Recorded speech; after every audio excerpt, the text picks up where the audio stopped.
کہ آپ کر یہ رہے ہیں اور آپ کہہ یہ رہے ہیں. نہیں تو آپ نے اسلامی سیاست چھوڑ دی ہے. کیا اسلامی سیاست اور اسلامی نظریہ آپ نے چھوڑ دیا ہے. میرا خیال ہے میرا تو زندگی ہی اسی کے لیے ہے. آپ چھوڑنے نہیں تو آپ لوگ ہمیں یہ بتاتے تھے کہ ہم وہ نظام لانا چاہتے ہیں جس میں ایک عام شہری اٹھ کے امیر المومنین حضرت عمر فاروق سے یہ پوچھ سکے کہ آپ کے 2 چادر کیوں ہیں، میرے 1 کیوں ہیں. اب اگر شواہد باہر سے سامنے آنے کے بعد عمران خان یا اپوزیشن اٹھ کے وزیر اعظم سے پوچھ رہے کہ آپ نے یہ پیسے کہاں سے کمائے، کیسے منتقل کیے، تو آپ آ کے نواز شریف کے لیے ڈال بن گئے. تو یہ اسلامی سیاست اور اس کی میں تو کہہ رہا ہوں نہیں. کہ پاکستان میں ادارے موجود ہیں، احتساب کے ادارے موجود ہیں. سب سے بڑا ادارہ ہمارے ہاں اگر ہے تو وہ سپریم کورٹ ہے. اس کے کل تو میٹنگ ہوئی ہے جی، پہلی میٹنگ. تو اس میں اب حکومت کا کیا معاملہ ہے، ہمارا کیا معاملہ ہے، آپ کا کیا نہیں، معاملہ یہ الیکشنوں کے دنوں میں آپ لوگ بہت ذکر کرتے ہیں آئین کے دفعہ 62 63 اور 62 63. اب ایک چیز جو پہلے وزیر اعظم اور ان کے اہل خانہ نے چھپائی ہوئی تھی، ان کی غلط بیانی تو ثابت ہو گئی نا. تو اس کے بعد وہ 62 63 پہ پورا اترتے وزیر تو اعظم. اس ساری چیز کو کورٹ نے فیصلہ کرنا ہے.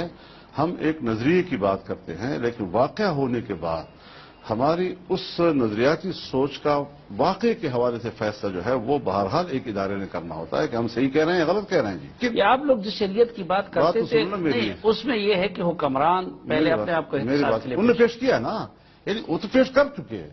لہذا جب انہوں نے اپنے آپ کو پیش کر لیا ہے تو پھر آرام سے بیٹھ جاؤ نا. تو آرام سے پھر بھی نہیں بیٹھ رہے کہ یہ لوگ کرپشن ختم نہیں کرنا چاہتے، کیونکہ کرپشن سب نے کی ہے.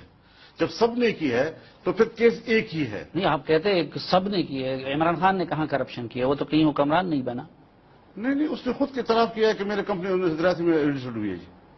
نہیں تو کمپنی رجسٹرڈ تھی نا. تو کمپنی آپ میں شور پیسہ وہ ہوتا کی تھی ہے نا، نا. پیسہ تھا نا. تو پیسہ کوئی اس سے پہلے نہ وزیر بنے تھے نہ مشیر بنے تھے. تو وہی قوم کا تو پھر کرکٹ کے لیے انہوں نے پیسہ پھر تو کمایا. اور ہی بھام ہوتا ہے نا کہ کہاں بنا جی. کرکٹ کے لیے پیسہ نہیں، کمایا. کرکٹ بھی نہیں تھا نا. چند روز پہلے آپ کہتے تھے پنجاب میں حقوقی خواتین بل سے متعلق کہ یہ حکومت مغربی تہذیب کو لانا چاہتی ہے اور یہ بے حیائی کو فروغ دینا چاہتی ہے. آج آپ عمران خان کی نفرت میں اس نواز شریف کے سپورٹ میں کھڑے ہو گئے اور ہر ایکسٹریم تک جانے کو تیار ہیں. صاحب آپ صحافی ہیں، آپ جو چاہیں سوال کر سکتے ہیں لیکن معاملات کو خلط ملط نہ کیا کریں. ذاتی دشمنی تو نہیں ہوتی نا. اچھا، تو اس کا مطلب ہے کہ کل عمران خان صاحب اگر آپ کے پاس آ جائے یا آپ کو بلا لے اور حکومت میں شامل کر لے تو پھر آپ اسی طرح عمران خان کا بھی دفاع کریں نہیں، گے؟ اگر ایشوز پر اور نظریات پر اتفاق رائے ہوتا ہے ہمیں کوئی ذاتی دشمنی نہیں ہے.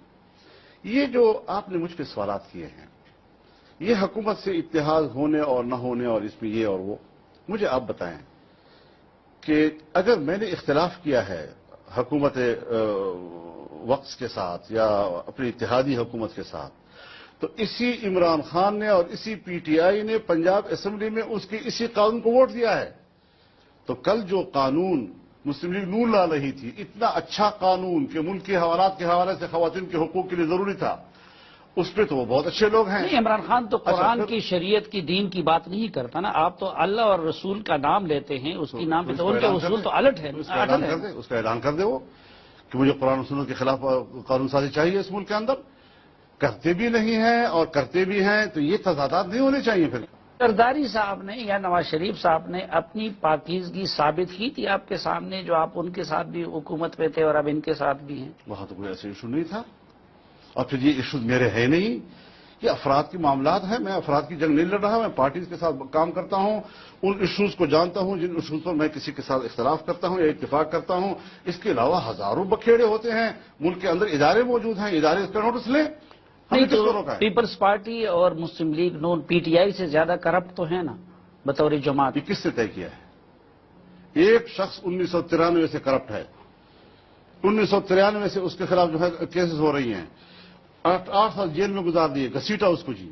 تو یا تو پھر احتساب کے طور پہ ہونا چاہیے، یا احتساب اگر صرف اس لیے ہو کہ میں نے سیاسی انتقام لینا ہے کسی سے اور اس کو سیاسی حوالے سے ذلیل رسوا کرنا ہے، اس کو صرف اقتدار سے ہم نے ہٹوانے کے لیے یہ ساری چیزیں کرنی ہے، تو پھر صدر پاکستان بھی بن جاتا ہے وہ آدمی. پھر اگر ایک آدمی جو ہے ابتدا دن سے کرپٹ ملک کا وزیر اعظم 3 مرتبہ بن رہا ہے، یہ کیا ملک ہے جی؟ اب اس میں ایک فضل الرحمان کو آپ معیار بناتے ہیں، کیوں میرے ادارے معیار نہیں بنتے؟ کیوں میرا کوٹ معیار نہیں بنتا؟ کیونکہ میرے احتساب کے ادارے اس کے لیے معیار کیوں نہیں بنتے؟ یہاں انتقامی سیاستیں ہو رہی ہیں، حق و باطل کا پتہ نہیں چل رہا، آج تک کلیئر نہیں ہو سکا ہے، سوائے اس کے کہ میڈیا کے ذریعے آپ گندے ہیں. جو زرداری پہ وہ الزامات نواز شریف نے لگائے تھے اور نواز شریف پہ وہ الزامات زرداری صاحب نے لگائے تھے. انہوں نے میثاق جمہوریت کر کے ایک دوسرے کو بخش بھی دیا، اور پھر این آر او کے ذریعے سارے معاملات طے بھی ہو گئے. اور آپ نے ہمیشہ کے لیے ان دونوں کو بخش دیا. یہ میری ذمہ داری نہیں ہے نا جی، میں اس حد تک جا نہیں رہا جی، میری سیاست کے اپنے لمیٹیشنز ہیں جی. اس گولڈ اسمتھ فیملی، یہودی فیملی کی دولت کو ادھر لے آیا، ان کی بیٹی کو بیاہ کر کے ادھر لے آیا، وہاں سے دولت باہر کما کے پاکستان لاتا رہا. آپ تو ان کے مخالف ہیں، لیکن جو شریف فیملی اور جو زرداری فیملی پاکستان سے دولت کما کے ادھر لے گئے ہیں لندن میں، آپ ان کے حامی ہیں. نہیں، میں اس ایشو پہ بحث نہیں کر رہا ہوں، میں نظریات پہ بات کر رہا ہوں، میں اعتقادات پہ بات کر رہا ہوں، میں مشن پہ بات کر رہا ہوں. ایک شخص پاکستان سے پیسہ باہر لے جاتا ہے، لیکن وہ نہ یہودیوں کا ایجنٹ بنتا ہے، نہ اس کا کوئی لابیسٹ بنتا ہے، نہ پاکستان میں کوئی ایسی ایکٹیویٹیز ہیں. تو عمران یہودیوں کا ایجنٹ ہے. وہی ہے نا، میں تو یہی کہہ رہا ہوں جی، قوم کو آج بھی آپ ان کو آج بھی میں یہی بات کہہ رہا ہوں. حضرت اس کے ابھی لندن کے سفر تو مولانا وہ بھی طالبان کے حامی، آپ بھی طالبان، وہ بھی ڈرون کے مخالف، آپ بھی ڈرون کے نہیں ہے حامی. ڈرون کے خلاف سب سے زیادہ آواز انہوں نے اٹھائی، طالبان کے حق میں سب سے زیادہ عمران بولتا رہا. میں بولتا رہے، لیکن نہیں ہے، ہر چند کہ ہے نہیں ہے. تو یہ اتنی حکومتوں میں رہے تو کچھ بھی نہیں کما. میں کہہ رہا ہوں کہ میں جو میری طرح کوئی بن جائے تو پھر کہے کہ میں ملک کا حکمران بننا چاہتا ہوں اور مجھے حق پہنچتا ہے کہ میں اپنی ذات میں صاف ہوں. تو باہر اکاؤنٹ بھی نہیں ہے، پیسہ بھی نہیں کما رہے ہیں، تو پھر ہر حکومت میں شمولیت کی کوشش کیوں کرتے ہیں؟ کاس کے لیے کرتے ہیں، مقصد کے لیے. پاکستان ہمارا مشترک ہے. میں اگر آپ سے ریکویسٹ کروں کہ ہمارے سیاسی لیڈروں کی ہدایت کے لیے دعا کرے تو سر فہرست آپ کس لیڈر کی ہدایت کی دعا کرنا چاہیں؟ اپنے لیے دعا کروں گا کہ اللہ تعالیٰ مجھے سیدھا انسان بنائے، قرآن و سنت کتابیں بنائے، ہدایت یافتہ بنائے، اور ہمارے تمام جو سیاسی بھائی ہیں سب ایک ملک کی خدمت کریں، دین اسلام کی طرف رجوع کریں، اس کی اہمیت کو ہم سمجھیں.